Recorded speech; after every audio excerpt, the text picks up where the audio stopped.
राष्ट्रीय सुरक्षा सलाहकार अजीत डोभाल पीएम मोदी ने रूस भेज दिया है। 27 से 29 मई तक डोभाल मॉस्को में रहने वाले हैं। रूस के साथ S-400 और Su-57 पर बात होगी कहा जा रहा है। 5th जनरेशन Su-57 जेट की डील हो सकती है। रूस से और S-400 जल्द से जल्द मिल जाए, इसकी भी बात होगी। यानी पीएम मोदी मिशन पीओके को लेकर पूरी तरह से एक्टिव दिख रहे हैं। मिशन पीओके का ऐसा लग रहा है बटन दब चुका है, वरना एनएसए को तुरंत भेजना रूस और कहना कि S-400 जल्दी से जल्दी और दो भाई, इसका क्या मकसद हो सकता है? भारत का डिफेंस प्रोडक्शन तो और बढ़ गया है। इसके साथ भारत दुनिया के बेहतरीन हथियार खरीद रहा है। भारत अपने यहां जो हथियार बनाता है, कहा जा रहा है उन फैक्ट्रीज में वीकली ऑफ भी कैंसिल हो गए। ताबड़तोड़ प्रोडक्शन चल रहा है। पीएम मोदी के हर फैसले से अमेरिका को भी झटका लगेगा, स्पेशली Su-57 की जो बात कर रहा हूं, जो भारत के साथ डिफेंस डील की कोशिश कर रहा है। लेकिन पीएम मोदी ने अमेरिका को भी मैसेज दे दिया है कि भारत के साथ काम करना है तो भारत की शर्तों पर करना होगा। ऐसा नहीं चलेगा कि अमेरिका अपनी चौधराहट दिखाता रहे, और अब तो वो समय चला जा चुका है। यह नया भारत है जो अपने हिसाब से काम करता है, चाहे किसी को अच्छा लगे किसी को बुरा लगे। लेकिन आपको अजीत डोभाल के रूस दौरे के बारे में डिटेल में आज जानना चाहिए। पाकिस्तान को चीन अपने फाइटर जेट आधी कीमत पर क्यों दे रहा है, और रूस के साथ भारत की डील से ट्रंप क्यों परेशान होंगे, ये सारी चीजें अब आपको बताऊंगा। लेकिन पहले एक टीजर देखिए।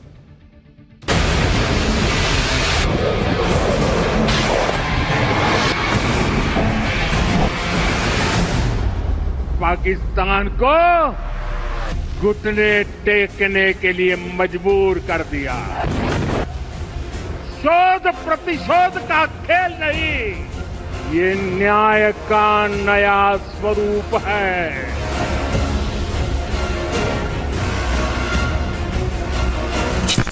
सौगंध मुझे इस मिट्टी की, मैं देश नहीं मिटने दूंगा।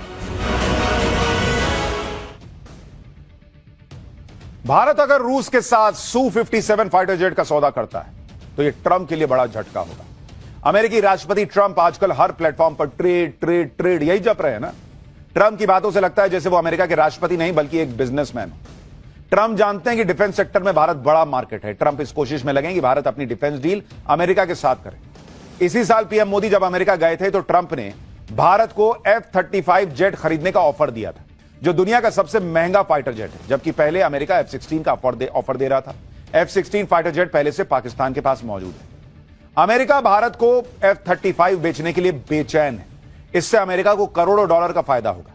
लेकिन दिक्कत यह है कि अमेरिका F-35 की पूरी टेक्नोलॉजी भारत को नहीं देना चाहता। यानी भारत विमान खरीदने के बाद भी अमेरिका पर डिपेंडेंट रहेगा, और इसी वजह से भारत अपने पुराने डिफेंस पार्टनर रूस के साथ डील करने में दिलचस्पी दिखा रहा है। अमेरिका का F-35 और रूस का Su-57 दोनों ही 5th जनरेशन के फाइटर जेट हैं, और भारत को 5th जनरेशन फाइटर जेट की बहुत जरूरत है क्योंकि राफेल 4.5 जनरेशन वाला है। भारत का सीधा मुकाबला पाकिस्तान और चीन से, और भारत किसी भी हाल में पाकिस्तान को माइलेज नहीं दे सकता। अब अगर ग्राउंड रियलिटी की बात करें तो भारत के पास अभी 5वीं जनरेशन का कोई फाइटर प्लेन नहीं। फ्रांस से मिला राफेल और रूस का सुखोई 30 भी 4.5 जनरेशन के फाइटर प्लेन, जबकि पाकिस्तान के पास चीन से मिला J-10 4.5 जनरेशन का फाइटर प्लेन है। अब खबर है कि चीन जल्दी ही J-35 stealth fighter jet Pakistan को बेच सकता है। चीन 5th जनरेशन का यह प्लेन पाकिस्तान को 50% डिस्काउंट पर बेचने की डील कर रहा है। रिपोर्ट के मुताबिक चीन ने J-35 जेट के प्रोडक्शन को काफी तेज कर दिया है। अगर यह डील हो जाती है तो इसी साल के अंत तक पाकिस्तान के पास 5th जनरेशन का फाइटर प्लेन हो सकता है। यानी पाकिस्तानी एयरफोर्स के पास एक ऐसा लड़ाकू विमान आ सकता है जो स्टील्थ, मल्टी रोल और इलेक्ट्रॉनिक वॉरफेयर में भारत की राफेल स्क्वाड्रन को सीधे सीधे चुनौती दे सकता है। इसलिए पीएम मोदी अब तेजी से 5th जनरेशन फाइटर जेट की डील जल्दी ही क्लोज करने की प्लानिंग कर रहे हैं। पीएम मोदी जिस Su-57 फाइटर प्लेन की बिग डील रूस से कर सकते हैं, उसकी ताकत भी आपको बताता हूं। अब तक दुनिया में अमेरिका, रूस के अलावा चीन के पास ही 5वीं पीढ़ी के लड़ाकू विमान मौजूद हैं। इसमें Su-57 दुनिया का सबसे शक्तिशाली लड़ाकू विमान है। Su-57 को दुश्मन के विमान को मार गिराने के लिए डिजाइन किया गया है, यानी फाइटर जेट्स को काउंटर करने के लिए ही बना है। इसमें मल्टी लेयर डिफेंस सिस्टम को इंटीग्रेट किया गया है जो कि किसी भी रडार को चकमा देने में सक्षम है। इसमें ब्रह्मोस नेक्स्ट जनरेशन मिसाइल को इंटीग्रेट किया जा सकता है। Su-57 jet 2 supersonic speed engine से लैस है और इसकी टॉप स्पीड 2600 किलोमीटर प्रति घंटे की है। Su-57 की फायरिंग रेंज 3500 किलोमीटर की है। Su-57 फाइटर जेट में दुनिया के सबसे एडवांस एवियोनिक्स मौजूद है। एवियोनिक्स फाइटर प्लेन में इस्तेमाल होने वाला इलेक्ट्रॉनिक सिस्टम होता है जो कि कम्युनिकेशन, नेविगेशन और फ्लाइट कंट्रोल में मदद करता है। रूस का Su-57 फाइटर जेट न सिर्फ ताकतवर है बल्कि ऐसे ऐसे काम कर सकता है जो कोई फाइटर जेट शायद कर पाए। Su-57 फाइटर जेट अपनी मनूवरेबिलिटी के लिए जाना जाता है, जो मनूवर करते हैं ना प्लेन को। Su-57 बहुत कम स्पेस में भी टेक ऑफ कर सकता है, यानी वर्टिकल टेक ऑफ करने में सक्षम है, कि मतलब ऐसे सीधा उड़ गया। वर्टिकल टेक ऑफ यानी रनवे पर थोड़ा दौड़ने के बाद सीधे ऊपर आसमान में उड़ जाना। Su-57 फाइटर जेट की मनूवरेबिलिटी देखकर दुनिया हैरान रह जाती। जंग में अगर Su-57 और F-35 के बीच डॉग फाइट हो जाए, डॉग फाइट मतलब जो नहीं देखते प्लेन आगे पीछे करके लड़ रहे हैं, उसको टेक्निकल टर्म में डॉग फाइट कहते हैं, तो उसमें Su-57 चीन के F-35 पर भारी पड़ जाएगा, अमेरिका के, क्योंकि इसे पकड़ पाना किसी के बस में नहीं है। Su-57 का कोबरा मनूवर सबसे खास है, जिसमें यह कोबरा सांप के फन की तरह हवा में एकदम सीधा हो जाता है और पलक झपकते ही अपनी पोजीशन चेंज कर लेता है। अगर जंग की बात करें तो रूस के Su-57 और अमेरिका के F-35 और चीन के J-35 में से कौन सा बेहतर है, आपको वो भी बताता हूं। Su-57 स्टील्थ क्षमता के चलते किसी भी रडार को चकमा दे सकता है। F-35 स्टील क्षमता सबसे ज्यादा है लेकिन ताकत के मामले में कमजोर है। J-35 स्टील्थ क्षमता उसकी क्षमता अभी तक परखी ही नहीं गई है। Su-57 दो इंजन के चलते ज्यादा फुर्तीला है। F-35 एक इंजन के चलते ज्यादा फुर्तीला नहीं है और J-35 में भी दो इंजन लगे। Su-57 मैक्सिमम स्पीड 2600 किलोमीटर प्रति घंटा, F-35 की मैक्सिमम स्पीड 1900 किलोमीटर प्रति घंटा और J-35 की 2200 किलोमीटर प्रति घंटा की। Su-57 एक बार में 5500 किलोमीटर की उड़ान भर सकता है। F-35 मात्र 2200 किलोमीटर तक उड़ान भर सकता है और J-35 भी 2200 किलोमीटर तक उड़ सकता है। Su-57 कॉम्बैट लोड यानी एक बार में 10,000 किलो वेपन ले जा सकता है। F-35 8,000 किलोग्राम का वेपन लेकर जा सकता है और J-35 8,000 kilo. Su-57 hypersonic missile ले जा सकता है, अंदर और बाहर मिसाइल रख सकता है। F-35 सिर्फ अंदर की तरफ मिसाइल रख सकता है।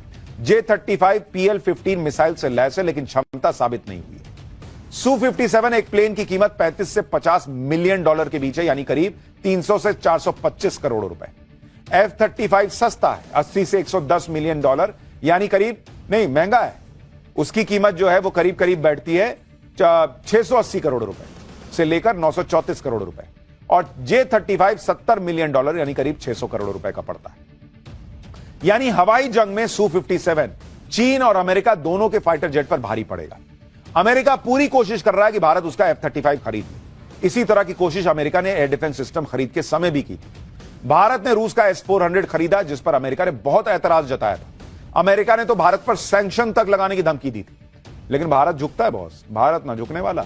और जहां तक F-35 फाइटर जेट की बात है तो यह भारत के लिए फायदे का सौदा नहीं है उतना, क्योंकि भारत के पास F-35 नहीं खरीदने की कई वजह हैं। आपको बताता हूं कि F-35 में कितनी कमियां हैं। पेंटागन और यूएस गवर्नमेंट अकाउंटेबिलिटी ऑफिस के मुताबिक F-35 बहुत ज्यादा डेटा प्रोसेस करता है जिससे पायलट परेशान हो जाते हैं। F-35 में 65 ऑपरेशनल खामियां हैं। अमेरिका के आधे F-35 इमरजेंसी उड़ान के लायक नहीं है। F-35 डेवलपमेंट साइकिल में कंप्लीट नहीं है। इसके एवियोनिक्स में भी कई समस्याएं बताई जाती हैं। अमेरिका का F-35 करीब 12 बार क्रैश हो चुका है। मेंटेनेंस में देरी और साइबर डिफेंस की भी समस्या बताई जाती है।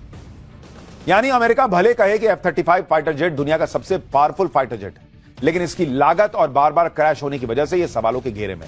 यह वीडियो देखिए जिसमें F-35 क्रैश होता दिख रहा है। इसी साल जनवरी में F-35 क्रैश हुआ था, जिसके बाद कॉम्बैट सिचुएशन में F-35 की सुरक्षा को लेकर सवाल खड़े होने लगे।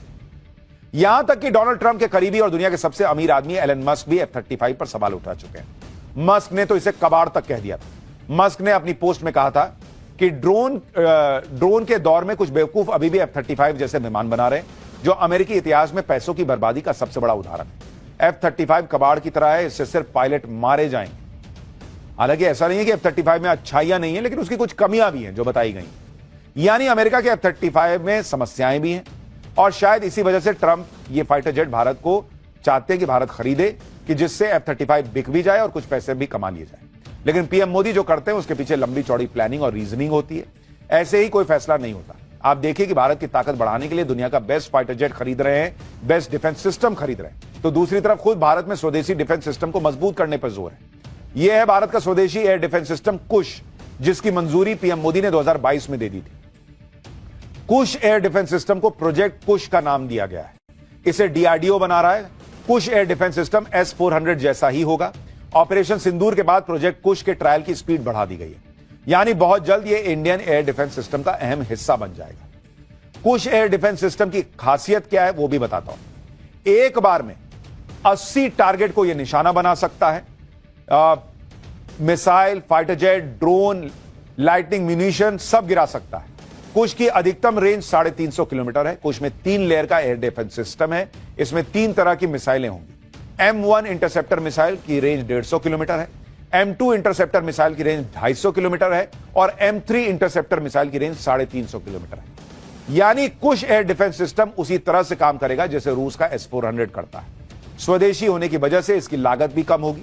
भारत के पास पहले से S-400 है। अब और S-400 खरीदने के साथ ही भारत अपना खुद का एयर डिफेंस सिस्टम और मजबूत कर रहा है। कहा जा रहा है कि कुश एयर डिफेंस सिस्टम को 2029 तक सेना में शामिल भी कर लिया जाएगा। यानी प्रधानमंत्री मोदी भयंकर तैयारी में जुटे हुए हैं, जिससे पाकिस्तान की घबराहट बढ़ी हुई है। पाकिस्तान न तो ऑपरेशन सिंदूर को भांप पाया और अब जो हो रहा है वो उसकी समझ से परे है। पाकिस्तान की हालत इसलिए भी खराब है क्योंकि भारत ने नोटाम जारी कर दिया है। अंडमान और निकोबार में भारत ने नोटाम जारी किया है, यानी अंडमान और निकोबार का एयर स्पेस में आज और कल कोई सिविल फ्लाइट उड़ान नहीं भर सकेगी। नोटाम का मतलब होता है नोटिस टू एयरमैन।